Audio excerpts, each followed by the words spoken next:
ಮಾತಾ YouTube channel ವೀಕ್ಷಕರಿಗೆ ನನ್ನ ಹೃತ್ಪೂರ್ವಕ ನಮಸ್ಕಾರಗಳು.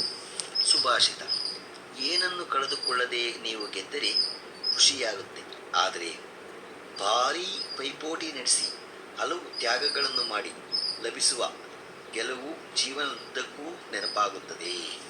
ಇವತ್ತು ದಿನ ಪಂಚಾಂಗಕ್ಕಿಂತ ಮುಂಚೆ ಒಬ್ಬ ಶ್ರೇಷ್ಠ ತಂದೆ ತಾಯಿ ಪೋಷಕರು ತನ್ನ ಮಗಳನ್ನು ಶಾಲೆಗೆ ಸೇರಿಸುವಾಗ ಶಿಕ್ಷಕರಿಗೆ ಮಾಡಿಕೊಂಡ ಒಂದು ಮನವಿ, ಕಳಕಳಿಯ ಮನವಿ ಏನಂತ ಆದರೆ ಶಿಕ್ಷಕರು ಇದನ್ನು ಅರ್ಥಕೋಬೇಕು.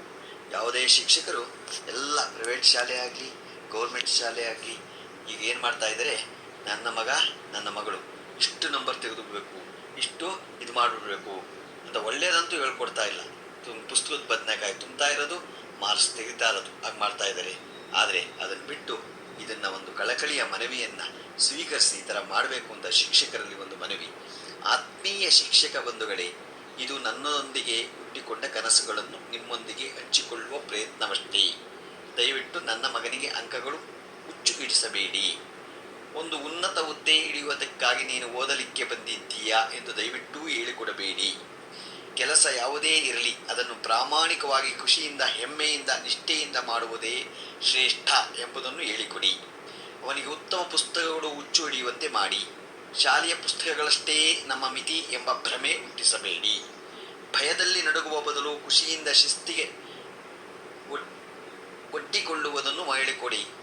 ಅವನಿಗೆ ಬದುಕು ಕಲಿಸಿ. ಕಷ್ಟಗಳಲ್ಲಿ ಓಡಿ ಹೋಗುವ ಸುಖ ಬಂದಾಗ ಕುಣಿದಾಡುವುದರ ಬದಲು ಸಮಚಿತ್ತತೆಯಿಂದ ಇರುವುದನ್ನು ಹೇಳಿಕೊಡಿ. ನೋವಿನಲ್ಲೂ ನಗುವುದನ್ನು ಕಲಿಸಿ. ಎಂದಿಗೂ ಜಾತಿಯ ಬೀಜ ಮೊಳೆಯದಂತೆ ನೋಡಿಕೊಳ್ಳಿ.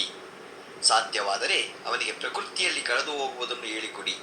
ಸುರಿಯುವ ಮಳೆಯಲ್ಲಿ ನೆನೆಯುವ ಚಿಟ್ಟೆಗಳ ಚಂದವನ್ನು ಆನಂದಿಸುವ ಹಾರುವ ಪಕ್ಷಿಗಳನ್ನು, ಇಣಿಸುವ ಸಾಲಾಗಿ ನಡೆದುಕೊಂಡು ಹೋಗುವ ಇರುವೆಗಳನ್ನು, ಹಿಂಬಾಲಿಸುವ ಬೀಜ ಮೊಳೆಯುವುದನ್ನು ಕಾಯುವ ಕುತೂಹಲ ತುಂಬಿ.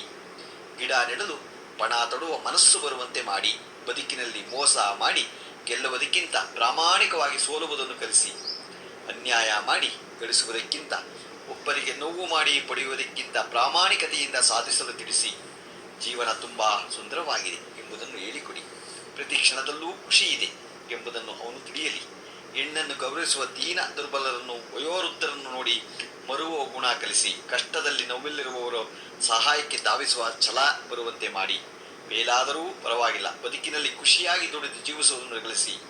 ನಾನು ಅವನನ್ನು ಒಬ್ಬ ಡಾಕ್ಟರ್, ಇಂಜಿನಿಯರ್, ಉನ್ನತ ಅಧಿಕಾರಿಗಿಂತ ಒಳ್ಳೆಯ ಮನುಷ್ಯನಾಗಿ ಬಾಳುವುದನ್ನು ಕಾಣಬಯಸುತ್ತೇನೆ. ಅವನಿಗೆ ಇಂಥ ಗುಣಗಳನ್ನು ರೂಢಿಸಿದರೆ ನಾನು ನಿಮಗೆ ಋಣಿ.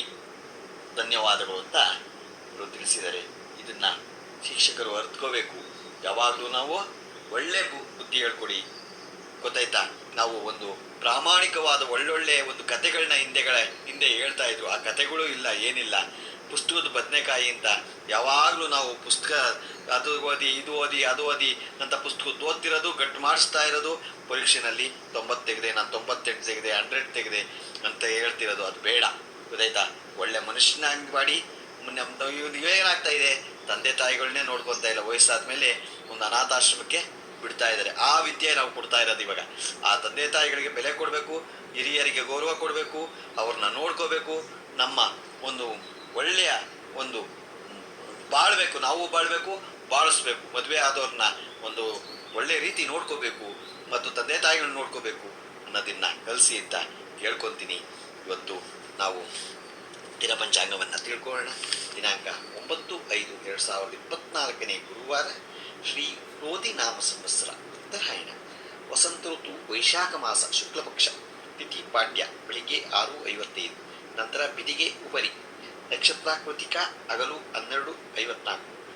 ಕೋದಂಡಾಶ್ರಮ ಮಠದಲ್ಲಿ ಶಂಕರಾಚಾರ್ಯ ಜಯಂತಿ ಇವತ್ತು ಆರಂಭ. ಎಂಪೂರ್ನಲ್ಲಿ ಶಂಕರ ಜಯಂತಿ ಆರಂಭ. ಮಳೆ ಭರಣಿ 4ನೇ ಪಾದ. ರಾಹುಕಾಲ 1:55ರಿಂದ 3:30. ಗುಳಿಕ ಕಾಲ 9:10ರಿಂದ 10:45. ಯಮಗಂಡ ಕಾಲ 6:01ರಿಂದ 7:35. ಇವತ್ತು ಯಾರು ಹುಟ್ಟುಹಬ್ಬ ಆಚರಿಸ್ಕೊತಿದ್ರು, ಮದುವೆಯಾದ ದಂಪತಿಗಳು ವಾರ್ಷಿಕೋತ್ಸವ ಆಚರಿಸ್ಕೊಂತಿರೋರಿಗೆ ನಮ್ಮ ಹೆಬ್ಬಳದು ಶ್ರೀ ಚಕ್ರವಾದ ಯೂಟ್ಯೂಬ್ ಚಾನಲ್ ಕಡೆಯಿಂದ ಶುಭ ಕಾಮನೆಗಳನ್ನು ತಿಳಿಸ್ತೀವಿ. ದೇವರವರಿಗೆ ಆಯುಸ್ಸು, ಆರೋಗ್ಯ, ಐಶ್ವರ್ಯ ಎಲ್ಲ ಕೊಟ್ಟು ಕಾಪಾಡಲಿ ಅಂತ ನಾನು ಕೇಳ್ಕೊತೀನಿ. ನಮ್ಮ ಹೆಬ್ಬಳದು ಶ್ರೀ ಚಕ್ರಮಾತಾ ಯೂಟ್ಯೂಬ್ ಚಾನಲ್ ಯಾರು ಸಬ್ಸ್ಕ್ರೈಬ್ ಆಗಿಲ್ಲ, ದಯಮಾಡಿ ಸಬ್ಸ್ಕ್ರೈಬ್ ಆಗಿ ಲೈಕ್ ಕೊಡಿ. ಇದು ನಿಮ್ಮದೇ ಚಾನಲ್ ಆಗಿರೋದ್ರಿಂದ ನಮ್ಮ ಲಿಂಕನ್ನು ಬೇರೆ ಗ್ರೂಪ್ಗಳಿಗೆ ಫಾರ್ವರ್ಡ್ ಮಾಡಿ. ನಮಸ್ಕಾರಗಳು. ನಮಸ್ಕಾರಗಳು. ನಮಸ್ಕಾರ.